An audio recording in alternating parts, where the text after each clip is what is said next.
let's talk about the Jacksonville Jaguars now. Oh, got to go to break. See, stop. Keep making that joke. Come on, man. When Liam Cohen took the job, again, he was known for botching the Duval chant, if you want to call it that, right? And we should do it his way. Seems to be working. Should now all do it his way. Well done. Yeah. That's the way. That should be the new chant. The fans should now learn that. Yes. That said, though, that was again utilized in such a way that we would drop that, or other shows would mention that. They're still mentioning it, but no longer with the implication that this guy isn't ready for what's to come. Yeah. And to the point where, again, when we had him on pre-draft, and then we had him on post training camp prior to the season, we were asked by Jacksonville's folks, just do us a favor and don't mention the Duval thing. Yeah. Because again, the implication was he doesn't get it. He's not ready for it. And we would appreciate it if you just don't bring it up. And how wrong was anybody about this guy not being ready for it? And I'll be honest, this team is an inspiration. It really is. It is an inspiration, and the Texans are the same way too. But the Texans have a head coach who's been there, done that, as DeMeco Ryans now has 10-win or more seasons in his first 3 seasons as a head coach in the NFL. That's he's only one of 6 to do such a thing. And they have a chance, if Jacksonville somehow slips up at home against Tennessee, and I don't see it, to win the division again. That said, this is about Jacksonville. An inspiration in the fact that I saw them. I was around them. I interviewed them when they were, getting ready for the London game against the Los Angeles Rams. I should know this by heart now, but I got to look at the schedule. Week 7 in London, okay? I was there, and you guys were there leading up to that game. Mm-hmm. And the conversation was Jacksonville still can't get out of its own way, okay? In talking to Liam Cohen, found out, again, Liam Cohen on Wednesdays says he would show to the team videos, photographs of the game breaker that they have to stop. Because if this person does what he normally does, we're going to lose. We got to stop this person. We're circling this person, essentially. And he said the game breaker that he showed to the team prior to getting on the plane to London was the Jacksonville Jaguar logo. You're the ones that are breaking the game right now. Yep. We've got to stop you from shooting yourselves in the foot. Penalties, mistakes, mental mistakes. And all they did against the Rams was do it again. And I'm like, uh-oh. The coach has emphasized this, and it didn't sink in, or at least they couldn't execute it. Uh-oh. They go off on the bye, and I honestly thought the team that I saw in the Rams is the unstoppable team, not the Jaguars. And the Jaguars are turned into just as unstoppable a team as the Rams since that day. They go into Vegas off the bye. They pull one out of their orifice at the end of the game, win in overtime, and then go to Houston, go up by 19, lose it. They had the Texans dead to rights. They could have swept the Texans. This thing would have been over and wrapped. And they would be not needing a lot of help as the 1 seed right now if they took care of that 19-point lead. Instead, the Texans haven't lost since, but neither have the Jaguars.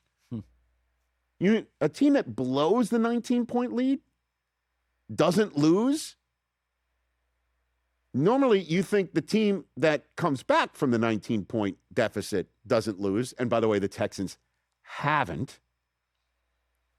But the Jaguars have won 7 in a row. And Trevor Lawrence is playing exactly like we thought he could and would when he was the first overall must-have, can't-miss, surefire first overall pick of his draft coming out of Clemson. Running it, throwing it, unstoppable, unflappable, not making the mistakes, confident, hair flowing, shampoo and conditioner in one. You know what I mean? Like, that's it. And Urban certainly wasn't. Urban was the first guy with that lottery ticket, and he burned it himself. And then Doug Peterson comes in. And don't forget, he took the Jaguars to the playoffs.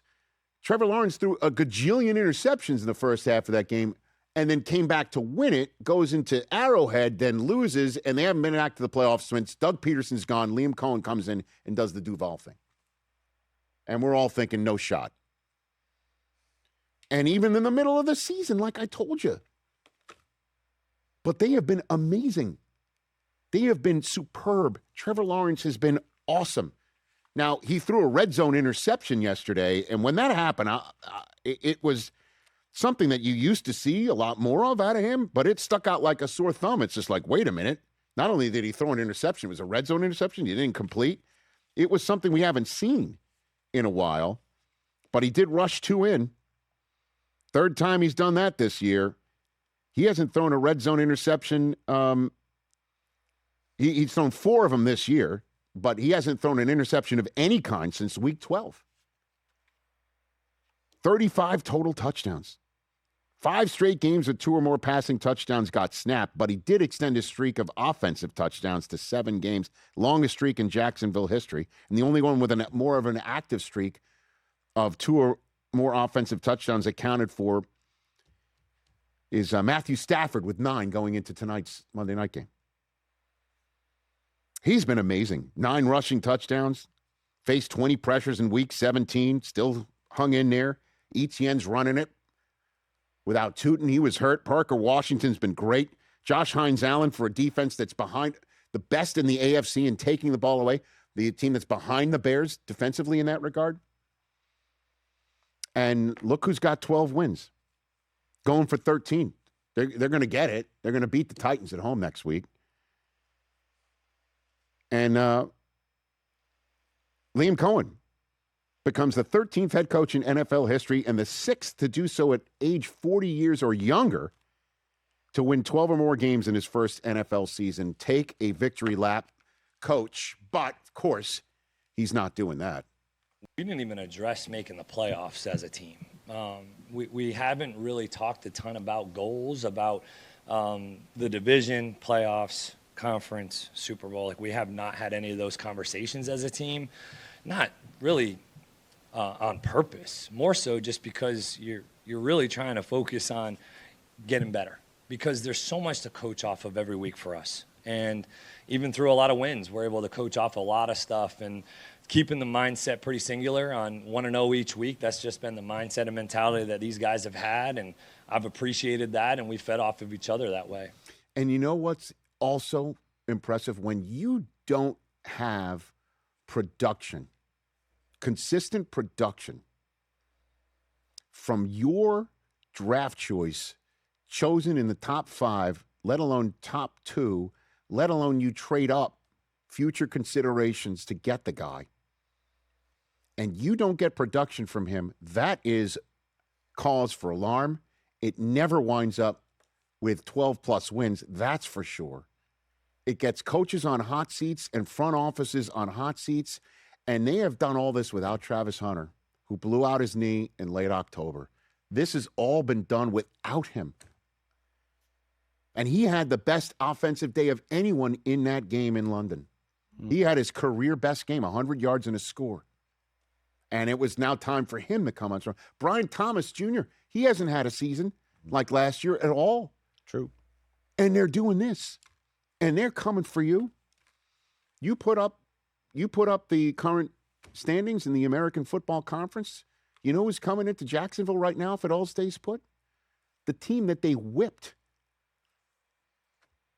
in the Los Angeles Chargers. 35-7 was the final of that game. That wasn't even close. That was when they took Herbert out in the second half saying, he's getting killed out here. We're done. We're done for the day. They whipped the Chargers. And then they could go and potentially, if, let's say, the Bills knock off the Patriots, no offense, I'm just throwing things, or the Broncos, if the Patriots become the 1 seed, because the Broncos and the Patriots are both going to have to lose for the Jaguars to have a shot at the 1 seed. You think they're going to be nervous about hosting a second playoff game against the Bills and Josh Allen? I'll tell you what, folks, this could wind up a Jaguars-Texans AFC championship game because they're playing the best football of anybody consistently. Winning streak, defensively, offensively, coming for you. This is real. It's real. Now we'll take a commercial break. See, Jacksonville, we could do that. We can actually talk about your team killing it. Killing it. And I don't care, small market. Small market can go into Santa Clara and win it all. Facts. Tell Liam Cohen he's not. Hey, you made it all the way to the end. Thanks for that. Check us out every single day streaming live on Disney Plus and the ESPN app 12 to 3 Eastern.